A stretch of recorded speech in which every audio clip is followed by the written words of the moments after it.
Hello, I'm Jeff Taylor, Director of the Young Automotive Group University. This session of our customer service training program is called Understanding Yourself and Your Customer. I want to start off by reminding you that we are all salespeople, no matter what our formal title is. In other words, we represent our company to the public.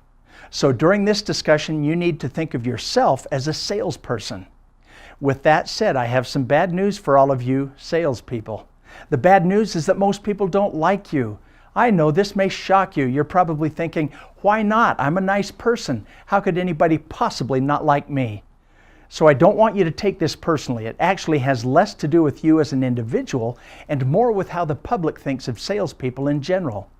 The public's perception is that salespeople are pushy, aggressive, and arrogant, and that they'll try to manipulate the customer into saying yes or pressure them into buying something they don't need. To them, salespeople are dishonest and will lie or mislead customers just to make the sale. Look, I know you're not that kind of a salesperson, but the problem is your customer doesn't know it. You see, that other salesperson is out there and was probably in contact with your customer just before you were.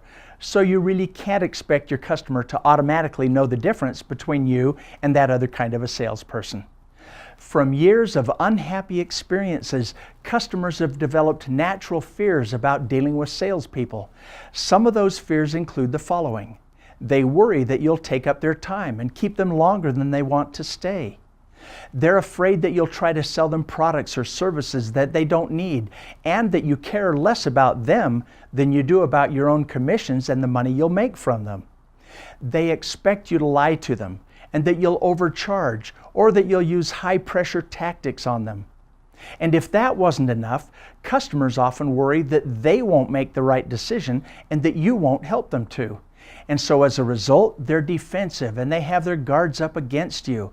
In other words, by the time they get to you, they are way not okay. You can see it in their faces and hear it in their voices. Now, you and I both know that it's not like that with all customers, but at least this helps us to understand why so many of them do come in feeling vulnerable, worried, and defensive. That's why we want to give them some slack, because salespeople haven't always been kind to them. In fact, in your own experience as a customer, you've probably had the same things happen to you. But what about you? Your customers aren't the only ones feeling all the stress. You've got your own set of issues when you deal with them. You may worry that the customer will say no to you. Why? Because it feels like rejection, and nobody likes rejection. You worry that the customers might think that you're pushy, dishonest, or incompetent, even though you know you're not. And you know you always try to be honest, so you don't want the customer to think you're lying. You might worry that they'll argue with you or criticize you, or that they'll lie to you. And what if they don't like you personally? That's more rejection. What if they don't come back because of something you said or did? So with all that, there's no doubt about it. Sales can definitely be a high-stress job. Now, you and I can agree that's not the way to do business from either the customer's standpoint or your own. But the question is this: can this customer salesperson problem even be solved? It seems like it's always been like this, so maybe we'll just have to live with it. Or is it possible that there could be a better way to sell? Well, I can guarantee you that there is a better way, and that's what we'll be covering in these sessions.